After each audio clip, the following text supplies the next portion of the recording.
capítulo 13, que fala sobre uma missão de reconhecimento. Eu vou ler contigo do verso 1 ao 3, e depois a gente deixa aberto que a gente vai estar vasculhando esse texto durante algum tempo nessa noite. Diz assim o texto, Números 13, de 1 a 3. E o Senhor disse a Moisés: envie alguns homens em missão de reconhecimento à terra de Canaã, terra que dou aos israelitas. Envie um líder de cada tribo, dos seus antepassados. Verso 3, assim Moisés os enviou lá do deserto de Parã, conforme a ordem do Senhor. Todos eles eram chefes dos israelitas. Amém? Vamos orar mais uma vez? Obrigado, Senhor, pela Tua palavra, que nós temos acesso a ela. Agora te pedimos, ó Deus, que mais do que algo que possamos compreender intelectualmente, que o Senhor nos traga revelação espiritual, para que, ó Deus, possamos absorver espiritualmente aquilo que o Senhor quer falar conosco nessa noite, em nome de Jesus. Amém. Aleluia. Todos os chefes das tribos de Israel foram lá, dentre eles estava Josué e Caleb. Domingo passado falamos um pouco sobre isso, e é interessante que a gente vê aqui um movimento tão natural, mas ao mesmo tempo tão espiritual, né? Deus havia prometido ao povo de Israel uma terra. Então o povo saiu lá do Egito, onde eles eram escravos, e foram então sendo conduzidos pelo Espírito do Senhor, através de uma nuvem de fogo de dia, uma coluna de nuvem de dia e uma coluna de fogo durante a noite, e eles eram conduzidos, e aí eles eram conduzidos na direção dessa terra prometida. Chegou um momento que Deus deu a ordem para Moisés: manda alguns espias lá. E eu quero aqui, de alguma maneira, trazer com você esse movimento que é natural, mas que tem a ver com a promessa de Deus, porque nesse momento, tanto Israel, os 12 chefes das 12 tribos de Israel, tanto quanto Moisés, eles tomaram uma posição natural por conta de uma direção sobrenatural. Havia uma promessa, eles creram na promessa e se movimentaram para que aquela promessa se cumprisse, ou fosse liberada, ou acontecesse. Então a primeira coisa que eu quero dizer para você é que quando Deus nos dá as promessas dele através da sua palavra, nós precisamos nos movimentar, nós precisamos agir, e nós precisamos crer que o Senhor que prometeu é aquele que vai cumprir e realizar a sua promessa. Amém, queridos? É triste, a gente sabe da história, que dos 12 que voltaram com um relatório, apenas 2 acreditaram na promessa de Deus, Josué e Caleb. Mas eu quero destacar aqui nem o relatório, nem quero destacar aqui Josué e Caleb, que foram os únicos que creram na promessa do Senhor. Eu quero destacar a figura de Moisés, como um líder, como um chefe, como alguém que estava como o cabeça.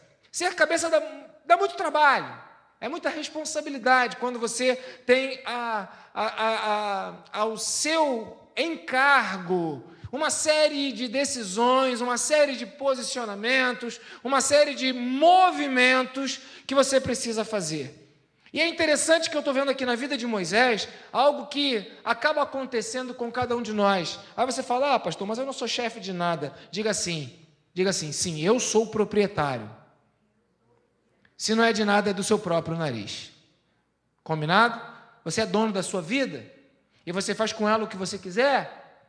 E aí tem ainda algumas pessoas que são de fato líderes ou chefes, como Moisés. Então essa mensagem ela serve para todos nós que temos encargos e responsabilidades em nossas vidas. E imagina aqui comigo, quando Moisés ouve do Senhor, manda espias para a terra, e Moisés então faz exatamente aquilo que Deus havia dito, e separa lá os 12 chefes das 12 tribos e manda em missão. E aqueles homens foram. Moisés foi? Sim ou não? Não, Moisés ficou. Desde o primeiro dia que eles foram, aconteceu algo no coração de Moisés. Eu não estava lá, mas eu posso afirmar que aconteceu. Ele começou a gerar em seu coração uma expectativa do que iria ser visto pelos espias. Você já parou para pensar nisso? Na figura de Moisés, que enviou aqueles líderes, aqueles representantes do povo de Israel. Então, qual era a expectativa de Moisés? Que eles fossem e trouxessem uma resposta logo. Queridos, não tem nada mais terrível do que quando a gente fica esperando uma resposta. Esperar uma resposta é um negócio ruim, né? Esperar uma resposta é um negócio que mexe com o nosso coração. Sobretudo quando você engravidou, não sei por que você olhou para mim com esse olhar todo assim, agora desse jeito, e tá olhando para mim. Você engravidou, né? A Nathalie nem olhou, gente, não foi ela não. Você engravidou, aí você faz o quê? Você vai e faz um exame, e naquele interregno de segundo, entre aquele exame que você fez, talvez de farmácia que você comprou, até você ter o resultado, o que acontece com o teu coração? Vem uma expectativa, né? Está ali a nossa irmã, tricampeã, que já pode até pedir música, né? A Valesca, não é isso, Valesca? Né? Tem a Luísa, tem o Tiago e tem essa mocinha aqui, qual é o nome dela? Isabela, que é a nossa Isabela, tricampeã. Então ela entende bem do que eu estou falando. A expectativa de saber se eu estou grávida ou não. A expectativa, depois que eu engravidei, o que será daqui para frente. Moisés viveu isso. E não tem só a expectativa que está em jogo aqui, mas também o que os espias iriam relatar. Eles vão trazer o que para mim? Vamos lá. É de fato uma terra como Deus falou que era? É de fato uma terra que mana leite e mel? E a gente vê pela resposta que foi dada, pelo relatório que foi dado, que essa foi uma missão, que essa foi uma pergunta, essa foi uma questão que Moisés falou. Verifiquem se a terra é de fato uma terra que mana leite e mel. Se você ler lá depois, a gente vai ler, eles vão falar, de fato é. Então, mas imagina, Moisés teve a promessa de Deus, Moisés estava liderando o povo, Moisés obedeceu a Deus, os espias foram e ele ficou. Imagina a cabeça de Moisés, as emoções dele, o rebuliço que estava no coração dele, e esperando para saber qual seria a resposta. A terra é de fato aquilo que Deus falou? Né? O que eles iriam ver? O que os espias iriam ver? Eu imagino que Moisés queria estar lá junto. Eu imagino que Moisés queria ter ido junto. Eu imagino que se ele pudesse, ele tinha largado a liderança, a responsabilidade dele, e ir lá para verificar, para olhar o que era, né? E qual seria a posição daqueles espias? Como aqueles homens veriam a terra? Porque a gente sabe que quando uma pessoa vê alguma coisa, ela traz uma descrição segundo as suas próprias impressões. Então, o que aqueles homens diriam? Aquela terra de fato era aquela terra que Deus havia prometido? Qual seria a posição desses homens? O que vai acontecer com eles no caminho da ida, no caminho da volta?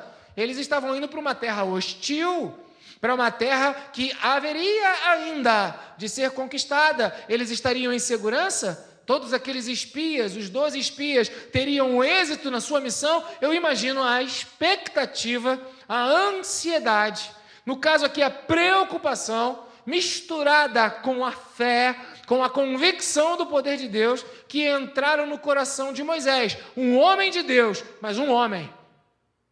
Porque é exatamente assim que nós somos. Homens e mulheres de Deus, mas somos homens e mulheres. E a gente passa pelas emoções, pelas expectativas, pelas dificuldades, dúvidas, medos e ansiedades que qualquer ser humano, ele passa. Então vamos lá, versículo 18, Números capítulo 13, agora versículo 18. Né? Diz assim, se você puder botar o 17, Wellington, até bota, porque no 17, olha, quando Moisés os enviou, disse, subam pelo Negueb e prossigam até a região montanhosa. 18, e vejam como é a terra, se o povo que vive lá é forte ou fraco, tem muitos ou tem poucos, né? Se a terra em que habitam é boa ou ruim, se tem cidades, e se as cidades têm muros, ou se esses muros elas são cidades fortificadas ou não, se tem um solo bom, fértil, ou se o solo é pobre, se ali tem uma floresta. Talvez daí seja a preocupação do mundo todo com a Amazônia, preocupação com floresta, é algo antigo, né, irmãos? Né? Moisés também teve essa preocupação, e ele falou, sejam corajosos, porque estão indo para uma missão em um local perigoso, né? Tragam alguns frutos da terra. E era a época do início da colheita das uvas, só até aí. Então você vai vendo ali pelas perguntas de Moisés que há sim uma credibilidade na promessa de Deus, mas há também uma projeção, ou um planejamento, ou questões que são úteis, ou que seriam úteis para o tempo da conquista. Ele pergunta, verso 18, o pessoal de lá é forte? O pessoal de lá é fraco? Por que ele fez essa pergunta? Ele queria saber se ele ia conseguir vencer. É totalmente natural essa pergunta. Eles são muitos ou são poucos? E ele queria comparar com os seus exércitos, para saber, eles são mais do que a gente ou nós somos mais do que eles? Completamente natural esse tipo de postura, de pergunta ou de posição. E aí ele passa para o verso 19 e ele quer saber se a terra é boa. Tipo assim, vale a pena conquistar aquela terra? É terra boa? O solo é fértil ou o solo é pobre? Verso 19, né?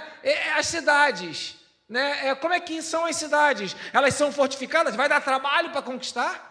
Ou vai ser fácil conquistar? E aí você vai vendo que Moisés, no fundo, ele queria saber, vale a pena? O que Deus está mandando para a gente, como é, o que é? E aí a gente começa a ver que nós temos o direito de querer as melhores coisas que Deus tem preparado para as nossas vidas. Não é pecado você querer a melhor de todas as televisões, mesmo que seja uma de 75 polegadas, que eu já promovi, e daqui a pouco vai chegar a 80. Irmãos, tem uma história nessa televisão, né? Essa televisão tem mais de 10 anos, essa história. Quem já acompanha isso? Né, irmãos? Tem bastante tempo essa história da televisão, né? Não é pecado. Pecado é quando você não tem aquilo que você quer e você fica aborrecido, chateado ou ofendido com Deus, porque ele não te deu aquilo que era a perspectiva do seu coração. Moisés queria saber, a terra é boa, a terra é pobre, a terra é rica, tem floresta, tem cidade fortificada, o que eu vou precisar fazer, com quantos eu vou poder ganhar aquela batalha, totalmente natural. E então Deus, Ele trata conosco segundo a natureza do nosso coração. Ele sabe exatamente quem eu sou e quem você é, e apesar de estarmos debaixo da promessa de Deus, e Ele prometeu, aquele que crê em mim passará da morte para a vida. Deus nos deu a promessa de vida eterna, nós temos essa promessa, mas Deus sabe que nós precisamos de alguma maneira, dentro da nossa humanidade, verificar alguma coisa aqui nessa terra, de como as coisas são, e a gente quer o melhor. Deus sabe disso, Moisés expressou isso, e dentro dessa perspectiva da promessa de olhar a terra, que foi uma orientação de Deus, Moisés então ele faz as perguntas que ele entendeu serem importantes. Era muita emoção. E esses homens foram, e Moisés então agora tem toda essa expectativa do seu relacionamento com Deus, toda essa expectativa de uma promessa que foi feita lá a Abraão, confirmada a Isaac, depois confirmada a Jacó, que veio acontecendo esse processo ao longo dos anos, agora atingindo as 12 tribos, e agora o povo foi liberto do Egito, e aí todo mundo com aquela grande expectativa no coração, Moisés responsável por tudo isso, e agora os espias vão. E como deve ter ficado o coração de Moisés entre a saída dos espias e a volta deles. E só para poder colocar uma gotinha de crueldade, versículo 25. Dá uma lida comigo. Números 13, 25. Os espias ficaram 40 dias para voltar. Tu já ficou esperando uma resposta importante para a tua vida 40 dias? Você já ficou esperando uma resposta que você quer saber ontem, durante 40 dias? Você consegue esperar 2, 3, 4 dias para saber algo que você quer saber de qualquer maneira? Você vai lá, faz uma entrevista para o emprego. E aquela entrevista daquele emprego, você quer o quê? Quer que te liguem, quer receber um e-mail, você quer a resposta. Você vai lá e faz uma prova num concurso. Se bem que tem alguns jovens aqui que não estão muito preocupados com isso, mas eu fico querendo saber a resposta. Os alunos do curso de teologia básica, a gente mal libera o questionário e já perguntam, quando vai sair a resposta?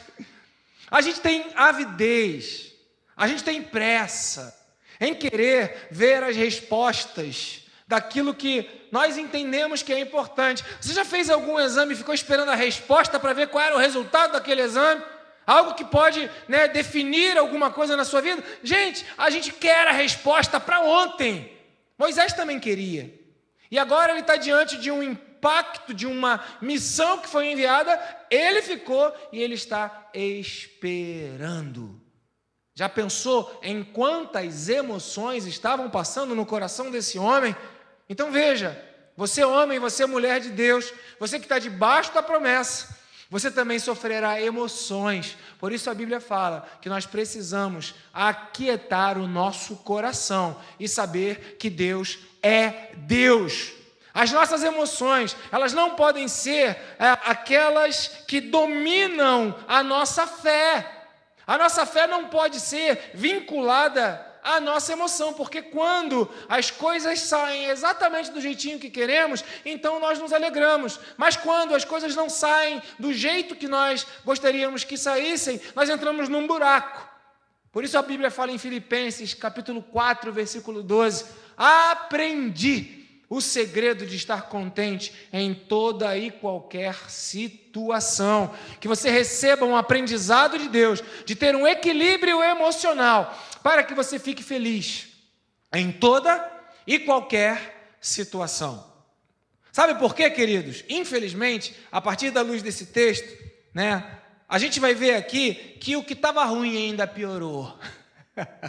Mas antes de piorar, Moisés precisava lidar com esses problemas todos de 40 dias esperando para chegar o relatório. 40 dias esperando para chegar o tempo da resposta. 40 dias pensando qual seria aquela resposta. O que vai sair? O que vão falar? O que vai ter? O que eu vou ver? Imagina. É terrível.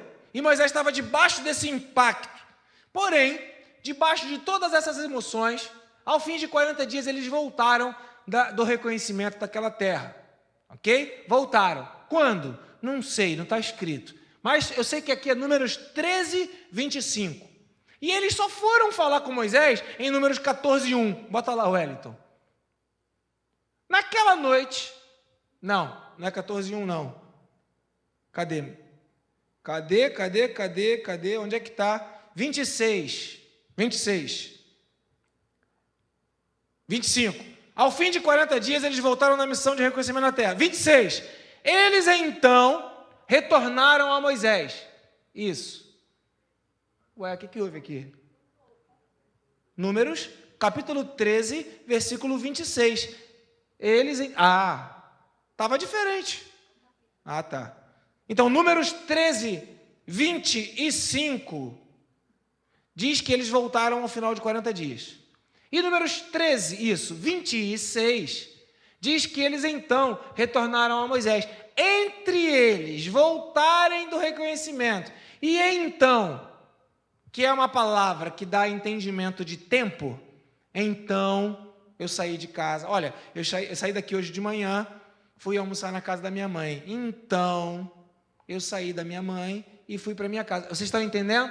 O então demanda tempo. Então houve mais um pouquinho de tempo. Eu imagino que Moisés deve ter surtado nesse desespero de querer saber a notícia, né? Sobretudo se ele tivesse muita ansiedade e quisesse saber logo, né, qual teria sido o relatório ou o resultado. E eles foram, né? Retornaram a Moisés e Arão, depois desse pouquinho mais, né? Não foi imediatamente, não foi no mesmo dia, não foi exatamente, foi depois. Então eles retornaram a Moisés e Arão, a toda a comunidade teve que reunir todo mundo, né? Lá em Cádiz, no deserto de Parã, onde prestaram relatório a toda a comunidade de Israel. Eles mostraram o fruto da terra. Agora sim, 14:1, aí você, nesse interregno, teve aquela dificuldade que 2 acreditaram que Deus iria dar vitória, mas 10 desanimaram o povo. 10 disseram das dificuldades. 10 complicaram a situação. E agora, que tudo que era ruim ficou pior. Números 14:1, vou ler até o verso 4, tá?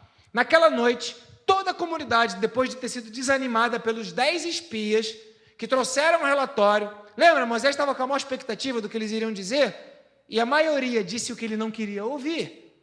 E então, naquela noite, toda a comunidade começou a chorar em alta voz. 2. Todos os israelitas queixaram-se contra Moisés e contra Arão. E toda a comunidade lhes disse: quem dera tivéssemos morrido no Egito ou nesse deserto. 3. Por que o Senhor nos está trazendo para esta terra? Só para nos deixar cair a espada? Nossas mulheres e nossos filhos serão tomados como despojo de guerra. Não seria melhor voltar para o Egito? E 4. E disseram uns aos outros: escolheremos um chefe e voltaremos para o Egito. Lembra? Eles escolheram um chefe para sair do Egito. Foi Moisés. Agora, eles querem escolher outro chefe para o quê? Retornar para o Egito. Lembra de Moisés ansioso? Lembra de Moisés querendo saber a resposta dos espias? E tudo aquilo que ele tinha de expectativa, né? Todo o mal que ele esperava que não acontecesse, isso lhe sobreveio.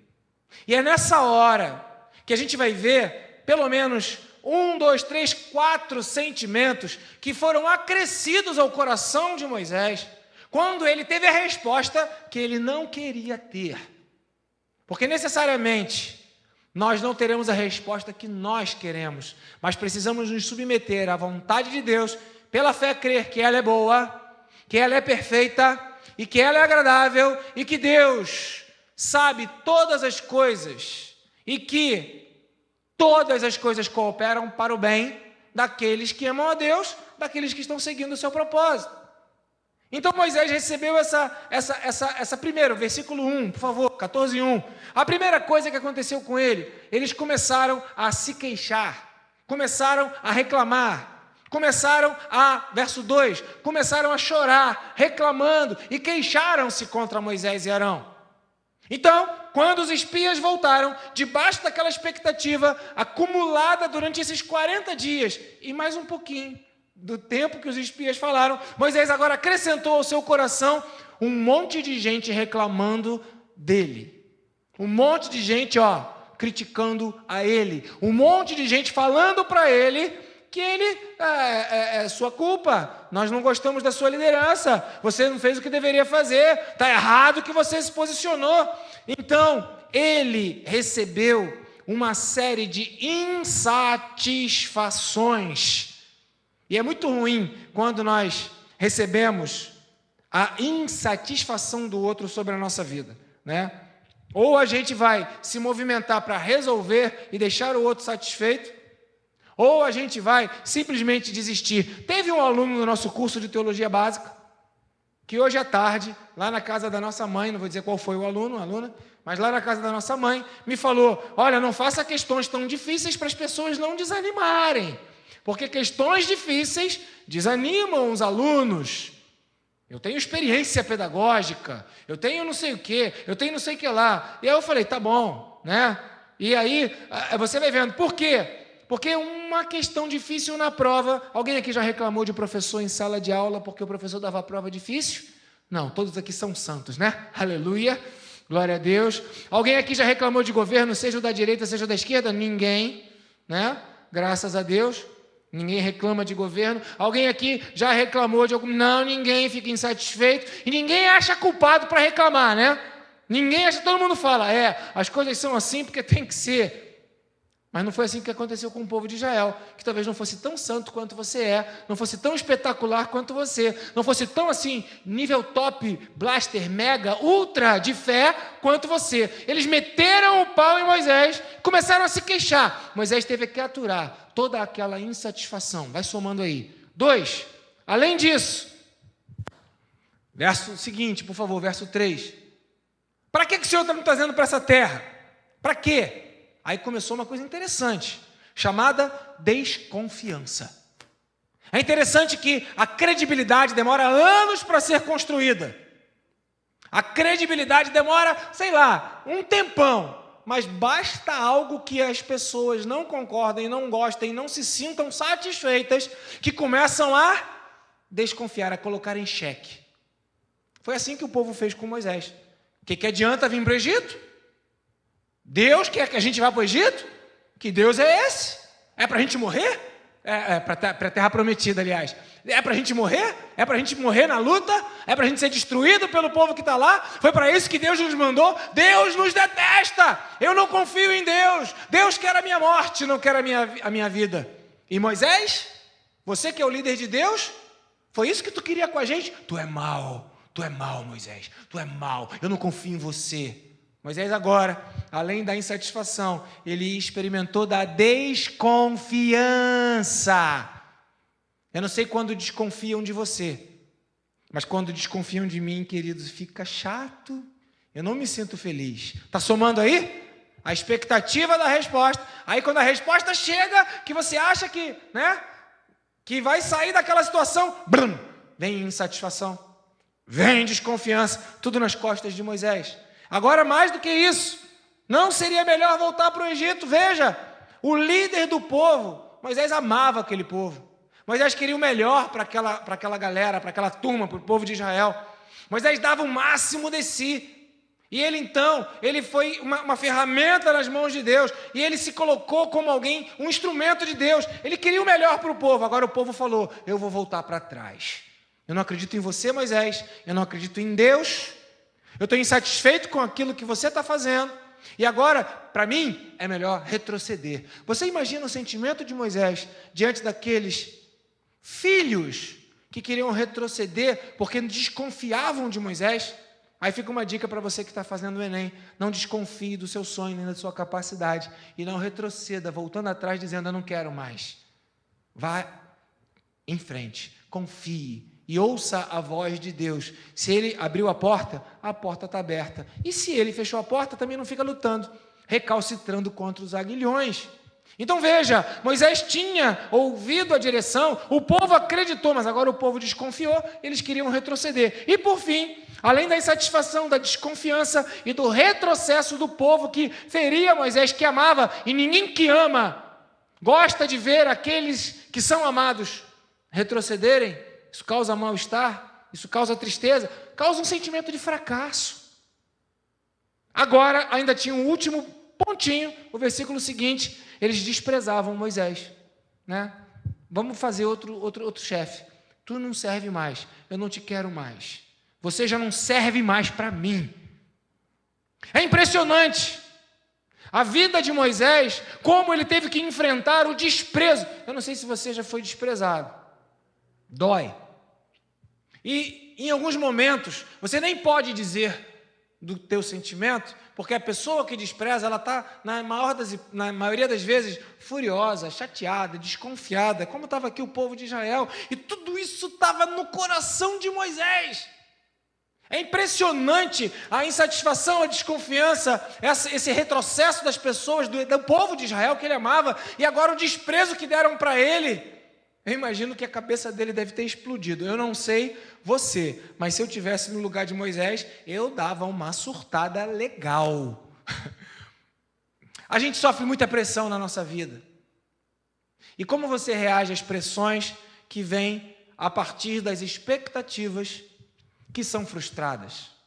A noção de sucesso, nos últimos anos, ela foi muito distorcida por uma mensagem que aponta para a Igreja de Cristo que sucesso é avançar, é conquistar, é ganhar, é ter, é possuir, é viver o melhor. É terrível porque tudo isso é verdade, mas é terrível porque tudo isso também é mentira. E é preciso uma maturidade espiritual que nem todos estão dispostos a ouvir. É por isso que a Bíblia adverte: nos últimos dias se levantarão líderes, o povo vai escolher líderes segundo a coceira dos seus ouvidos. Porque quando o povo está insatisfeito, Jesus vai voltar. Mas espera aí, o que adianta Jesus voltar se eu estou com fome aqui agora, se eu estou com frio aqui agora, se eu estou com sede aqui agora, se eu estou passando por essa necessidade aqui agora? Eu quero lá saber da volta de Jesus, eu quero lá saber da vida eterna, eu quero viver o aqui e o agora. Quem é da época desse programa na televisão? Tem muita gente mais velha aqui, Aqui e agora. E parece que essa filosofia, ela invadiu a nossa realidade, e teologicamente, biblicamente, tem muita gente se apegando a esse nicho, que vale a pena, que é bom, e que atrai, e que talvez seja mais comum na história do povo de Israel do que a gente pode imaginar, porque foi exatamente isso que o povo de Israel, eles queriam. E isso gerou insatisfação em relação à liderança, desconfiança em relação à liderança, um retrocesso na promessa que eles haviam recebido e um desprezo pela liderança. E quando eu falo liderança de Moisés, eu falo a mesma coisa em relação a Deus, porque separar o Deus do líder de Deus é muito difícil. Então, meio que as coisas se complementam nesse processo, e aí agora a gente vai ver, Moisés com esse coração em pedaços, né? Tendo que liderar esse povo. É impressionante. E aí eu quero que você vá para Números, capítulo 12, agora versículo 3, que tem uma expressão aqui muito legal, e eu vou pedir licença a você, porque eu peguei várias palavras do original, porque as nossas traduções, elas nem sempre, elas são isentas de uma interpretação, porque, afinal de contas, a língua original, ela permite isso. Mas eu queria ampliar o teu entendimento, pelo menos passando para você o que no original estava querendo ser dito. Porque, olha assim, olha, Moisés era um homem muito paciente. E a palavra que está sendo usada aqui nesse texto é hanal, em hebraico. Hanal. Existe um aplicativo que eu recomendo, chamado BibleHub.com. Ele é gratuito. A igreja também não está ganhando nenhum tipo de oferta por indicá-lo, BibleHub.com, que ele vai te dar toda a exegese, toda a interpretação de todas as palavras originais com os seus sinônimos. Talvez você precise ali de um tradutor no seu celular ou no seu computador, porque você pode traduzir do inglês para o português, mas você vai habituando, daqui a pouco você até aprende inglês. Amém, amém, amém, Alberto? Aleluia? Glória a Deus. E se você abrir esse aplicativo e olhar lá, você vai ver que essa palavra é um adjetivo masculino. O que é um adjetivo? Quem é um adjetivo? Qualidades. Adjetivos são características, aquilo que caracteriza. E essa palavra, então, ela dá uma característica, ela aponta uma referência, traduzido por paciente, mas a palavra original é hanal. E aí você vai olhar, o que essa palavra significa? Poderia significar pobre. 2, poderia significar aflito. 3, poderia significar humilde. 4, poderia significar manso, que é o antônimo de selvagem. Manso, aquele que foi domesticado, aquele que é obediente. Então, quando eu pego essa palavra, dentro do sentido original, e não no sentido que a gente foi traduzindo ao longo do tempo, não nos valores linguísticos que foram apontados durante o tempo, essa palavra significa que Moisés era como uma pessoa pobre, uma pessoa humilde. A pessoa pobre, a pessoa humilde, é aquela pessoa que está numa posição de quê? Que não consegue se defender, uma posição de inferioridade, uma posição de alguém que não se sente o tal, não se sente o cara, não se sente importante, não se sente na posição de dar ordem, mas de obedecer. Por isso que ela é traduzida por manso. Ou seja, não é uma pessoa selvagem, não é uma pessoa que faz o que quer, quando quer, mas é alguém que recebe uma orientação, é alguém que é mandado, é alguém que é conduzido, é alguém que é dirigido. E Moisés era esse homem, conduzido, dirigido, orientado e domesticado por Deus. A tradução paciente, ela não tem essa amplitude toda. É interessante que lá nos frutos do Espírito Santo, que estão em Gálatas, capítulo 5, versículo 22, fala assim, mas o fruto do Espírito é... Pode botar lá, rapidinho, Wellington, eu nem tinha falado. Pô, que velocidade, quase que instantâneo. A gente gosta assim, de tudo rapidinho, né? Mas o fruto do Espírito é amor, alegria, paz, paciência, está aqui, amabilidade, bondade, fidelidade, mansidão e domínio próprio. Eu vejo ali uma diferença clara entre paciência e mansidão, por isso que são frutos distintos. Mas a gente confunde e acha que é tudo a mesma coisa. E não é.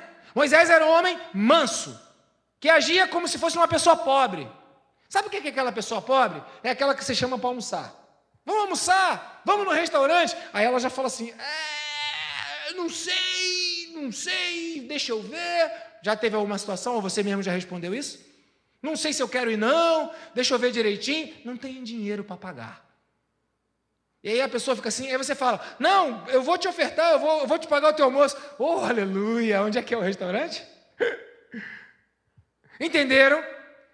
Quem era Moisés? Era aquele que não se definia. Por quê? Porque era humilde, porque era pobre, porque era manso. Alguém definia para ele. Pode voltar lá para o livro de Números. Moisés se definia, Números capítulo 12, versículo 3. Então veja, alguém definia para ele. E quem definia para Moisés? O próprio Deus. Agora você vai vendo que esse camarada, com essa característica de alguém domesticado por Deus, ou alguém que Deus mandava, ou alguém que se colocava na dependência, ou alguém que ouvia a voz de Deus para agir, ou alguém então que era manso, ele agora está com toda esse rebuliço de emoção dentro do seu coração. Ele estava naquela expectativa dos espias, e eles voltam, e agora ele sofre a insatisfação, agora ele sofre a queixa, agora ele sofre uma revolta do povo, e o povo quer desprezado, né? Ele sofre essa indignação do povo, ele agora entra em crise, ninguém acredita mais nele, o povo desconfia, a liderança dele foi um fracasso, todos querem retroceder, ele está com tudo isso na cabeça, mas ele é esse cara orientado por Deus. Moisés é esse chefe, é esse líder, é esse indivíduo que tem esse espírito. Salmo 22, versículo 26, usa essa mesma palavra, hanal, que foi traduzida por paciente. Mas olha o que ela fala aqui, os pobres comerão até ficarem satisfeitos. Aqui a tradução foi a mesma palavra que foi usada lá para Moisés. Agora é usada aqui no Salmo 22. Os pobres comerão até ficarem satisfeitos. Aqueles que buscam o Senhor louvarão, que vocês tenham vida longa, mostrando que o Senhor ele vai ser fiel àqueles que não têm condições, que o Senhor vai abençoar aqueles que aparentemente não têm os privilégios, ou não têm como se virarem sozinhos. O Senhor vai ser Deus na vida deles. Outro texto, Isaías, que tantos conhecem, capítulo 61, versículo 21, que diz o quê? O Espírito do soberano Senhor está sobre mim, porque o Senhor ungiu-me para levar boas notícias aos... Mesma coisa que Deus falou de Moisés, a Haná. Quem é que ouve as boas novas do Evangelho? Aquele que se deixa ser dominado pela palavra do Evangelho, aquele que é manso e humilde de coração e que vai encontrar descanso para a sua alma. Sabe, meus amados irmãos, se nós formos mansos, humildes ou pobres de espírito, como Jesus mesmo falou lá em Mateus, que é a palavra referente no grego para essa expressão do hebraico, nós aprenderemos que o domínio do Senhor na nossa vida é tudo que nós precisamos para viver a nossa vida feliz e em paz e completo diante do Senhor. Ser manso é ser domesticado pelo Senhor, é saber, eu tenho uma vontade selvagem, mas aí agora eu tenho o fruto do Espírito, que me faz ter domínio sobre a minha vontade e faz com que a vontade do Senhor prevaleça sobre a minha vida. E aí eu sou pobre de espírito. E ainda em Sofonias, que é um livro mais difícil, capítulo 2, versículo 3, eu vou esperar o Wellington colocar ali, busquem o Senhor, todos vocês os humildes. É a mesma palavra que Deus usou para Moisés, é a mesma palavra que estava lá em Isaías 61, a mesma palavra do Salmo 22. Busquem o Senhor, todos vocês, os humildes da terra. O que é humildade? Quando a Bíblia fala que você deve ser humilde. Ser humilde é aquele que é capaz de não fazer o que quer fazer para obedecer o que Deus quer que ele faça. Ser humilde é alguém que não se coloca numa posição de tomar uma decisão sozinho, porque não pode, porque não tem condições, porque enxerga. Não, eu preciso de alguém para me dizer para onde eu tenho que ir. Eu preciso de alguém que é meu Senhor. E por isso eu sou manso. E Ele que vai mandar. Por isso eu sou pobre. Ele quem vai dizer o que eu tenho que fazer. Então veja, eu até posso dizer que a paciência é um subproduto da mansidão. Porque você é paciente com o outro. Mas eu não posso interpretar que Moisés era o homem mais paciente da terra. Não é isso que a Bíblia fala. O que a Bíblia fala é que Moisés era um homem que sabia ser guiado por Deus. E foi exatamente essa mesma palavra que Deus havia dado a Abraão. Por isso a promessa de Deus a Abraão, ela é estendida e renovada na vida de Moisés. O que Deus disse para Abraão? anda na minha presença e seja perfeito. E quem era Moisés? Era um homem que andava na presença de Deus, e por isso todas as coisas dão certo. E o que Deus diz para você nos dias de hoje? Deus fala que a vontade do Senhor, ela é boa, ela é perfeita e ela é agradável. Eu posso não entender, mas Deus sabe o que Ele está fazendo. Deus sabe quem Ele é. Deus sabe que a vontade dEle é soberana, perfeita e ela é adequada. E no tempo dEle, nós descobriremos que Deus sempre esteve com a razão. Moisés, ele era manso, porque sabia disso. Então, dentro dessa condição de humildade, de mansidão, com todos esses sentimentos em ebulição no seu coração, Moisés agora, ele ora e intercede pelo povo que o ofendia. Números, capítulo 14, versículos 17 e 19. Números 14, versos 17 a 19. Moisés, ele ora intercedendo por esse povo. E a gente caminha para o final dessa palavra falando sobre quem é Deus a partir da perspectiva de Moisés, um homem que andava com Deus e esteve na presença de Deus lá no cume do Monte Sinai. Então ele ora, intercede pelo povo e ele fala, Números capítulo 14, versos 17 a 19. Mas agora que a força do Senhor se manifeste, segundo prometeste. 18. O Senhor é muito paciente e grande em fidelidade, e perdoa a iniquidade e a rebelião, se bem que não deixa o pecado sem punição, e castiga os filhos pela iniquidade dos pais até a 3ª e 4ª geração. Segundo a tua grande fidelidade, perdoa a iniquidade deste povo. Como a este povo tens perdoado desde que saíram do Egito até agora. Moisés, ele faz uma intercessão em cima do caráter de Deus, em cima das características de Deus, em cima de quem Deus era. E quando nós falamos com Deus a respeito do que o próprio Deus é, do que o próprio Deus quer fazer e daquilo que é realmente o plano e propósito de Deus, a sua oração será ouvida. Porque é isso que o Senhor fala, que se pedirdes alguma coisa, crendo, e esta for a vontade do Pai, você receberá. Um dos motivos pelos quais não recebemos a resposta pelas nossas orações, porque não é a vontade de Deus. E aí você vai precisar de alguma forma, comportar em fé, na medida daquilo que Deus vai te responder o sim, e na mesma medida que Deus vai te responder o não. Bom, continuando para a gente caminhar para o final, quem é Deus a partir desses textos, ou dessa referência de Números, capítulo 14, versos 17 a 19? Primeiro, Deus tem força, Deus tem poder. E essa palavra, eu preciso falar dela, porque ela expande meu conhecimento. Quando Moisés fala, aqui no capítulo 17, que é a força do Senhor, Moisés está falando que o Senhor tem força entre nós, os homens, que o Senhor tem força espiritual, que o Senhor tem capacidade de fazer. E eu quero só ler com você o 2 Crônicas, capítulo 20, versículo 6, que vai falar exatamente a mesma coisa, coar, a mesma força que Moisés agora ora e fala para Deus, aqui 2 Crônicas, essa oração está sendo feita e está sendo declarada aqui uma das características de Deus, um dos adjetivos de Deus. Senhor Deus dos nossos antepassados, não és tu, Deus, que estás nos céus? Tu dominas sobre todos os reinos? Fala aí, do mundo. Mas Deus está mas domina sobre todos os reinos do mundo. Irmãos, o mundo pode estar morto no maligno, mas o controle e o domínio deste mundo está nas mãos de Deus. Quem domina é Deus.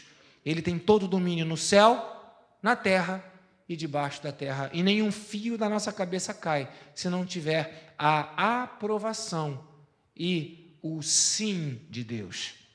A oração aqui, tu dominas sobre todos os reinos do mundo. E aí a mesma expressão que a gente leu lá em Números, capítulo 14, agora verso 17. Força e poder estão em tuas mãos e ninguém pode opor-se a ti. A força humana, Deus tem um domínio sobre ela. A força espiritual, Deus tem um domínio sobre ela. Ele é o Todo-Poderoso. Aleluia!